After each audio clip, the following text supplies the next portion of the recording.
Assalamualaikum warahmatullahi wabarakatuh. Untuk mata pelajaran IPA yang sebelumnya fisika dipegang oleh Pak Taufik, sekarang kita mulai bab 1, objek IPA dan pengamatannya. Di halaman 3, penyelidikan IPA, terdapat pengertian IPA. Apa sih IPA itu? IPA adalah ilmu yang mempelajari tentang segala sesuatu yang ada di alam sekitar secara sistematis. Jadi yang kita pelajari ini materi yang ada di alam, segala sesuatu yang ada di alam dipelajari secara beruntun.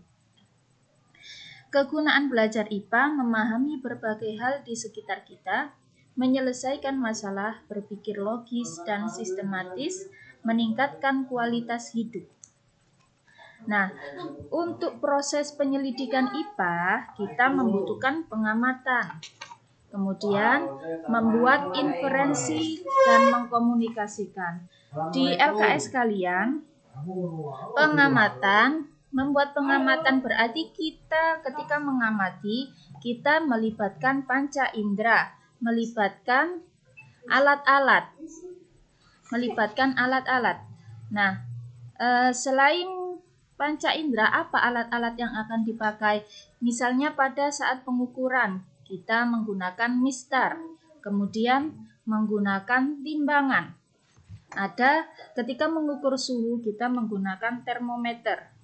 Ketika mengukur derajat keasaman, kita menggunakan pH meter. Itu contoh alat-alat yang digunakan untuk pengamatan pada tahap pengamatan proses penyelidikan IPA. Dari hasil pengamatan kita menghasilkan data. Data bisa berbentuk data kualitatif dan bisa berbentuk data kuantitatif. Di LKS kalian halaman 4. Data kualitatif ini yang membedakan, masing-masing definisi bisa digarisbawahi atau diberi stabilo. Data kualitatif, data yang dihasilkan dari pengamatan menggunakan panca indera, jadi bersifat objektif, tidak terukur. Maksudnya, kalau data kuantitatif, data yang dihasilkan dari pengamatan menggunakan alat ukur. Data kualitatif ini bersifat subjektif. Kalau data kuantitatif bersifat objektif. Bedanya, subjektif itu contoh. Makanan A rasanya manis. Ketika si A merasakan makanan A ini rasanya apa? Rasanya manis. Yang B manis juga. Kadarnya manis yang dirasakan itu diukur dengan apa? Nah, kemudian contoh lagi, bunga berwarna merah. Merahnya itu seperti apa? Merah kan macam-macam. Itu harus ada ukurannya. Kalau tidak bisa terukur, itu namanya subjektif. Kemudian contoh lagi, suara si A merdu. Nah, bisa dikatakan merdu itu masuk dalam kategori apa? Bagaimana cara mengukur suara yang merdu? Kemudian kalau data kuantitatif itu bisa diukur. Contoh, meja yang ada di depan kamu itu berapa meter atau berapa senti? Kan bisa diukur dengan menggunakan penggaris, bisa diukur dengan menggunakan mistar atau meteran. Kemudian contoh lagi, kalau ibu menyuruh kalian untuk membeli gula 1 kg. 1 kg itu kan ukuran. Itu data kuantitatif. Data yang bersifat objektif.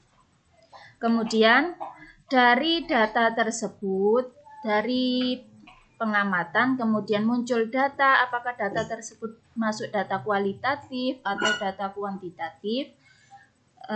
Kemudian mencari inferensi. Apa mencari inferensi? Bisa merumuskan penjelasan dari sebuah data. menghubungkan fakta dengan data, menghubungkan fakta dengan teori yang ada yang diperoleh dari hasil pengamatan. Kemudian tahap yang ketiga, mengkomunikasikan. Mengkomunikasikan berarti hasil pengamatan dapat dikomunikasikan secara lisan atau tulisan. Bisa dibentuk laporan hasil pengamatan, bisa dibentuk dalam presentasi di depan kelas. Nah, dari beberapa pengamatan proses penyelidikan IPA, yang contoh yang bisa dibuat pengamatan, mungkin kalian bisa membuat pengamatan sebelumnya juga bisa dilakukan, biasa dilakukan pada waktu SD mungkin. Menanam kecamba, kemudian menanam bawang, membedakan proses pertumbuhan kecamba pada ketika ditaruh di tempat terang dan ketika ditaruh di tempat yang gelap. Nah, itu bisa masuk dalam pengamatan. Kemudian, semua hal yang ada di sekitar kalian itu bisa dijadikan pengamatan. Selanjutnya, ada cabang-cabang IPA. Cabang-cabang IPA, jadi IPA itu mempunyai cabang-cabang, ada fisika, ada kimia, ada biologi, ada geologi, ada astronomi. Untuk istilahnya bisa dilihat di LKS halaman 4. Kemudian dari setiap cabang ilmu itu ada beberapa ilmu yang lebih spesifik lagi. Contohnya ada ilmu biologi. Ilmu biologi masih dibagi lagi menjadi beberapa ilmu lagi. Kalau contoh zoologi ilmu yang mempelajari hewan. Kalau setiap di akhir kata itu diakhiri kata logi, contoh biologi berasal dari kata bios dan logos. Bios artinya hidup dan logos artinya ilmu. Jadi mulai poin A sampai poin K, cabang-cabang ilmu biologi, zoologi, logos itu semua yang diakhiri kata logi itu artinya ilmu yang mempelajari tentang apa. Botani berarti botani ilmu yang mempelajari tentang tumbuhan. Ada morfologi, ilmu yang mempelajari struktur luar tumbuhan dan hewan. Ada fisiologi dan banyak lagi.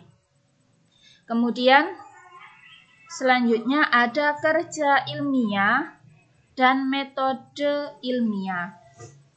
Kerja ilmiah ketika kita melakukan pengamatan berarti kita harus melakukan kerja ilmiah yang berdasarkan metode ilmiah secara sistematis. Apa bedanya kerja ilmiah dan metode ilmiah? Kerja berarti kegiatan yang dilakukan. Metode itu tahapan yang dilakukan pada saat melakukan kerja ilmiah. Di sini di halaman 5 ada tugas praktek. A. Tujuan menyelidiki dari mana asalnya massa seluruh bagian tumbuhan. B. Alat dan bahan 20 biji kacang hijau. Nomor 2. Neraca atau timbangan 3 air, 4 mangkok atau pot kertas atau plastik 4 buah. 5 penggaris, 6 tanah kebun, 7 jurnal IPA. Nah, di sini bisa kalian buat kelompok, satu kelompok 4 anak. Satu kelompok 4 anak, kemudian lakukan kerja ilmiah dengan menggunakan cara kerja, dengan menggunakan cara kerja yang ada pada halaman 5. Yang ada pada halaman 5. Kemudian Kalau sudah selesai, setiap tahapan harus divideo atau difoto. Setiap tahapan harus difoto. Konsultasikan dengan Bu Furin setiap saat.